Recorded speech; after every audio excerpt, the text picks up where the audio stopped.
84 साल के बूढ़े आदमी से अमेरिका और इजराइल ऐसे खौफ में हैं कि लगातार इनको धमकियां दी जा रही हैं। लगातार अयतुल्लाह खामेनी को लेकर डोनाल्ड ट्रंप की तरफ से बयान आ रहे हैं। डोनाल्ड ट्रंप ने कहा कि हमारा पूरा कब्जा ईरान के आसमान पर है और हम जानते हैं कि ये कहां पर छिपे हुए हैं। हम इनको कभी भी मार सकते हैं, लेकिन हम मारने की कोशिश अभी नहीं कर रहे हैं। डोनाल्ड ट्रंप की तरफ से कहा गया कि जल्द से जल्द सरेंडर कर दो, हम सीज फायर के लिए बातचीत आपसे नहीं करेंगे। सरेंडर किस बात का? आप अपने हथियार डाल दो और जो परमाणु हथियार आप बना रहे हो उनको भी हमारे साथ शेयर करके समझौता कर लो। आप परमाणु हथियार नहीं बना सकते, सरेंडर कर लो। लगातार डोनाल्ड ट्रंप की तरफ से 84 साल के ईरान के सुप्रीम लीडर अयतुल्लाह खामेनी को धमकियां दी जा रही हैं। लेकिन अब अयतुल्लाह खामेनी मैदान में आ चुके हैं। अभी कुछ देर पहले अयतुल्लाह खामेनी ने ईरान के लोगों को संबोधित किया है। अपने देश को संबोधित करते हुए उन्होंने साफ साफ डोनाल्ड ट्रंप को जवाब दे दिया है कि उनका देश सरेंडर नहीं करेगा। ईरान इजराइल के हमलों से और अमेरिका की धमकियों से डरने वाला नहीं है और ईरान अब सरेंडर नहीं करेगा। साफ शब्दों में अमेरिका को जवाब अयतुल्लाह खामेनी ने दे दिया है। अयतुल्लाह खामेनी ने कहा कि ईरान अपने शहीदों का खून कभी नहीं भूलता है। अगर अमेरिका कोई दखल देता है तो ऐसा जवाब दिया जाएगा कि अमेरिका भी याद रखेगा। हम जोरदार पलटवार करने के लिए जाने जाते हैं। हमारे जो दुश्मन हैं, हमें जिन्होंने धमकियां दी हैं, वो अच्छे से जानते हैं कि ईरान को धमकी देने का मतलब क्या होता है, अंजाम क्या होता है। अयतुल्लाह खामेनी ने कहा कि जिन लोगों ने भी हमें धमकियां दी, हमें चेतावनियां दी, उन्होंने बाद में हमसे माफी मांगी है। आप भी हमें धमकी देकर डराने की कोशिश ना करें, ईरान कभी भी सरेंडर नहीं करेगा। 84 साल के अयतुल्लाह खामेनी ने साफ शब्दों में कह दिया कि ज़ायोनी शासन को अब यह बात जान लेनी चाहिए कि हिट एंड रन का खेल अब खत्म हो चुका है। उन्हें उनके अपराधों की सजा जरूर दी जाएगी। अयतुल्लाह खामेनी ने अपने देश के लोगों की भी तारीफ करते हुए कहा कि आप जो हिम्मत दिखा रहे हैं, जो सब्र दिखा रहे हैं, यह बहुत बड़ा है। आप सभी का शुक्रिया।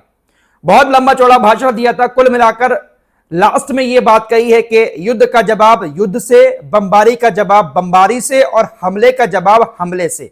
ईरान के ऊपर यह युद्ध जबरदस्ती थोपा जा रहा है और ईरान इसका डट कर सामना करेगा।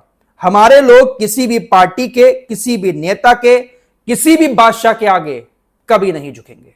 अयतुल्लाह खामेनी ने अपने इरादे साफ कर दिए हैं। चाहे कुछ भी करो, कितने भी हमले करो, कितनी भी धमकियां दो, लेकिन हम लड़ते रहेंगे। तो अयतुल्लाह खामेनी के आज के इस भाषण से साफ हो गया है कि यह जंग अब और ज्यादा बढ़ने वाली है, क्योंकि अब डोनाल्ड ट्रंप को इनकी ये बातें काफी ज्यादा चुभेंगी और अब डोनाल्ड ट्रंप भी हो सकता है कि खुलकर सामने आ जाएं।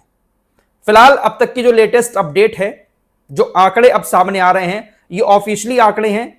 हालांकि आंकड़े और ज्यादा बड़े हो सकते हैं। इजराइल ने जो ईरान के ऊपर हमले किए, उन हमलों में अब तक 585 लोग ईरान के अंदर मारे गए हैं, 1326 लोग घायल हैं।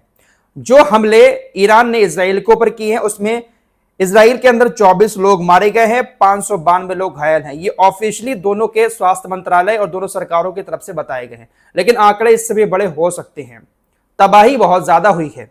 लगातार अभी भी इजराइल की तरफ से यही कहा जा रहा है कि हम ईरान के सैन्य ठिकानों को निशाने बना रहे हैं, जबकि ईरान हमारे सिविलियंस पर हमला कर रहा है। हाइपरसोनिक मिसाइल जो फतेहबंद कल ईरान की तरफ से छोड़ी गई थी, उस फतेहबंद मिसाइल का खौफ बहुत ज्यादा ईरान के दिल में बैठा हुआ है।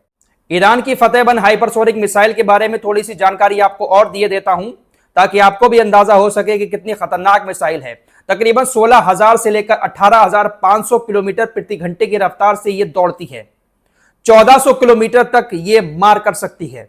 फतेहबंद मिसाइल की स्पीड का अंदाजा आप इसी से लगा सकते हैं कि हमारी आवाज जितनी जल्दी निकलती है, उससे 15 गुना तेज इसकी स्पीड है। ईरान से लेकर इजराइल तक की दूरी 1000 किलोमीटर से ज्यादा की है और यह डिस्टेंस सिर्फ 6 से 7 मिनट में यह हाइपरसोनिक मिसाइल पूरा कर सकती है। ईरान की फतेहबंद हाइपरसोनिक मिसाइल अपने साथ तकरीबन 460 किलो यानी 4.5 क्विंटल लगभग विस्फोटक ले जा सकती है। अब आप सोचिएगा, जब यह मिसाइल कहीं पर जाकर गिरेगी तो इसके अंदर रखा हुआ 4.5 क्विंटल विस्फोटक जब विस्फोट होगा तो किस तरह की तबाही मची होगी। कल यह मिसाइल गिरी है और इससे कैसी तबाही हुई है, जो मंजर सामने आ रहे हैं दोस्तों, यकीन मानो दूसरा गाजा लगने लगा है। इजराइल। ईरान के ऊपर बहुत सारे प्रतिबंध भी लगाए गए कि ईरान इस तरह की मिसाइलें ना बनाए, लेकिन ईरान ने किसी की ना मानी और बहुत सारी मिसाइलें बनाकर तैयार कर ली हैं। ईरान कहता है कि ये पूरी तरीके से मेड इन ईरान मिसाइल है, इसमें किसी भी दूसरे देश का दखल नहीं है, ये पूरी की पूरी ईरान के अंदर बनाई गई है। फिलहाल इजराइल की तरफ से कहा गया है कि ईरान के हमलों में हमारे सिविलियंस के तकरीबन 1300 घर पूरी तरीके से तबाह हो गए हैं। 18,000 लोग ऐसे हैं जो दूसरी जगहों पर रह रहे हैं, कोई होटल में रह रहा है, कोई किसी दूसरी जगह पर रहकर अपनी जिंदगी गुजार रहा है। ज्यादातर लोग तो बंकर में ही घुसकर अपना वक्त काट रहे हैं।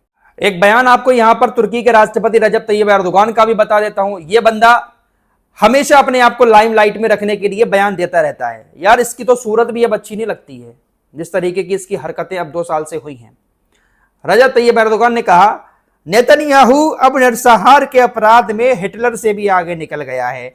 जल्दी या बाद में उन्हें इस नरसंहारों की कीमत चुकानी पड़ेगी, परलोक में भी और इस दुनिया में भी। इन्हें बस यही घिसे पिटे डायलॉग याद हैं। ये हमेशा बस नेतन्याहू को हिटलर ही कहते रहते हैं। बाकी इनके अंदर इतनी हिम्मत नहीं है कि ये बंदा कोई आगे बढ़कर एक्शन ले सके। मेरे दोस्तों, हमारे जनरेशन के सामने ये वो दौर आ गया है जिसमें पूरी दुनिया की हकीकत अच्छे से हमें मालूम पड़ गई है।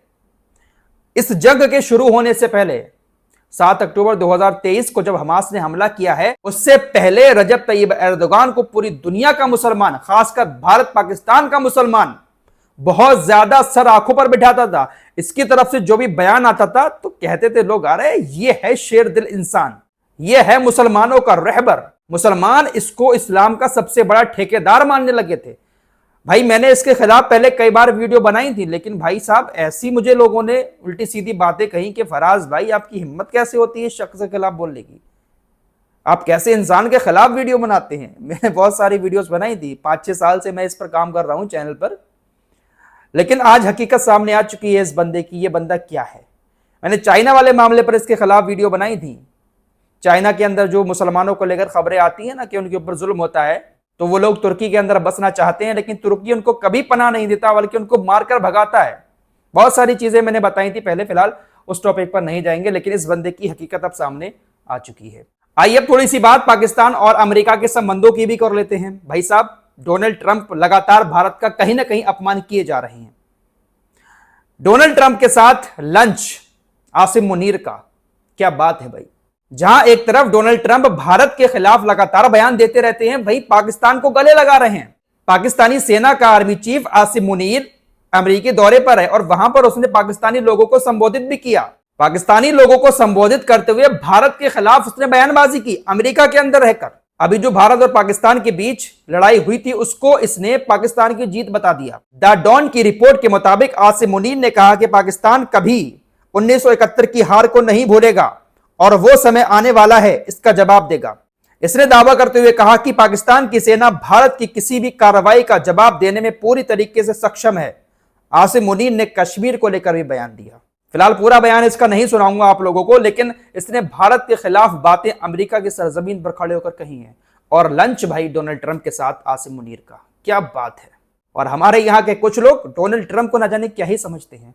अब ईरान के साथ जंग चल रही है, इस जंग में भी भले ही डोनाल्ड ट्रंप कितने भी भारत के लोगों को उल्टा सीधा बोलता रहे, लेकिन भारत के कुछ लोग ऐसे आज भी हैं जो सपोर्ट ही नहीं की करेंगे। यार दुश्मन को गले लगा रहा है, लंच कर रहा है उसके साथ बैठकर, ये तो एक तरीके से चिढ़ाने वाली बात हो गई। और ये जो सीजफायर हुआ था भारत और पाकिस्तान के बीच, इसका भी कितना क्रेडिट लिया डोनाल्ड ट्रंप ने। भारत को ऐसे लोगों के ऊपर डिपेंड रहना ही नहीं चाहिए, लेकिन इनको इतना ज्यादा ग्लोबल लीडर बना दिया गया है। हमारे देश की मीडिया भी अगर ये हमारे देश के किसी नेता से मिल लेते हैं तो वो बहुत बड़ी खबर हो जाती है कि अरे डोनाल्ड ट्रंप मिले हैं, लेकिन ये बंदा बहुत शातिर दिमाग का है। फिलहाल इस रिपोर्ट में इतना ही, कुछ और खबरों के साथ फिर हाजिर होऊंगा। अपना ख्याल रखिएगा। अल्लाह हाफिज।